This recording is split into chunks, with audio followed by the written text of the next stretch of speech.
Hey everyone, welcome to another new invitation blog. এটা ছিল আরেকটা নিউ বিয়েবাড়ির ইনভিটেশন, কিন্তু যেটা সমস্যা সেটা আমি একটু তোমাদের পরে বলি। এই যে আমি বসে গেছি, তারপরে আমার সঙ্গে বসেছিল আমার দিদি, জামাইবাবু এবং আমার পাশে আমার মাও বসেছিল। তো যাই হোক, ক্যামেরাটা খুলে একটু ঢং করতে তো হবেই। তোমরা তো সবাই জানো যারা আমার ভিডিও দেখো যে ক্যামেরা খুললেই আমি একটু ঢং করি এবং সেটা আমি পোস্টও করি তোমাদের জন্য। যাই হোক, তো যেটা সবথেকে বড় সমস্যা সেটাই বলি যে আমি তো তোমরা তো সবাই জানো আমি একটু আধটু ভুলে যাই ভিডিও ক্লিপ নিতে, যে কারণে বিয়েবাড়িতে ঢুকেই কিন্তু আমরা প্রথমে মেন কোর্সে বসে যাইনি।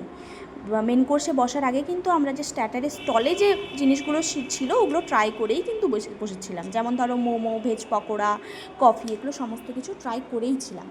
তো তারপরে যাই হোক, রীতিমতো ভুলে গেছি, কিছু তো করার নেই, কিন্তু মেন কোর্সে যা যা আছে সব কিছু তোমাদের আমি দেখাবো। জল বোতল চলে এসছে, এই যে বিয়েবাড়ির মেনু কার্ড, আর এই দুজন তো সারাক্ষণ কিছু না কিছু ফিসফাস করতেই থাকে। এবং আমার কাছে বসেছিল আমার মা। আমি মাকে বললাম চলো আমরা একটা ভিডিও ক্লিপ নিই। আমার মায়ের তো কোনো ইন্টারেস্ট নেই, আর আমার মা তো সাজুগুজু করে না, আমরা বললেও করবে না, তো এই কারণে কিছু বলেও লাভ নেই।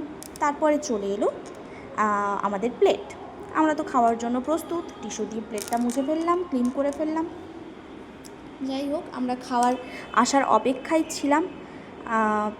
আসলে আমরা মোমো বলো এগুলো খাওয়ার পরে কিন্তু খুব একটা খেতে ইচ্ছে, মানে পেট ভরে গেছিলো অনেকটা। যাই হোক, স্যালাড চলে এসছে, তার সঙ্গে সঙ্গে ফিশ কাটলেট এবং কাসুন্দিও পড়ে গেছে প্লেটে। তো ফিশ কাটলেটটা আমি অনেক জায়গায় খেয়েছি, কিন্তু এখানে খুব একটা আমার ভালো লাগেনি। যাই হোক, তারপরে চলে এলো হচ্ছে বাসন্তী পোলাও। বাসন্তী পোলাওয়ের সঙ্গে ছিল চিকেন চাপ। চিকেন চাপটা এখনও আসেনি, একটু লেট হচ্ছিল। আমি জামাইবাবুর প্লেটটাই দেখাচ্ছিলাম, কারণ আমার প্লেটটা দেখানোর থেকে ওর প্লেটটা দেখাতেই বেশি সুবিধা হচ্ছিল। চিকেন চাপ চলে এসছে, এটা একটু অন্যরকম কম্বিনেশন, কিন্তু যাই হোক ভালোই লাগছিল।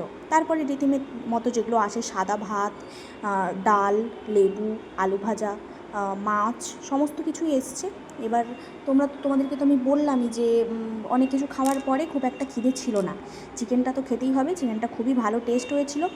তারপরে খাওয়া দাওয়া কমপ্লিট করার পর বিয়েবাড়ি থেকে কোক খেয়ে তার সঙ্গে একটু বিয়েবাড়ির স্পেশাল পান নিয়ে আমরা কিন্তু বেরিয়ে পড়েছিলাম রাস্তায় বাড়ি যাওয়ার উদ্দেশ্যে। এটা ছিল একেবারে আমার বাড়ির পাশে। যেরকম ফেব্রুয়ারি মার্চে আমি প্রচুর ইনভিটেশন পেয়েছি বিয়েবাড়ি, এবং বাড়ির পাশাপাশি অ্যাটেন্ডও করেছি, খাওয়া দাওয়াও করেছি। যাই হোক, প্রচুর জমিয়ে খাওয়া দাওয়া হয়েছে।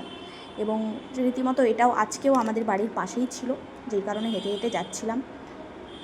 তো ওটাই বলছিলাম যে পান খেয়ে আমরা বাড়ি যাচ্ছি। খুবই ভালো কাটলো আজকের দিনটা, সবাই একসঙ্গে গিয়ে খাওয়া দাওয়া করলাম, ভিডিও বানালাম, খুবই ভালো লাগলো। তো এখনকার মতন টাটা।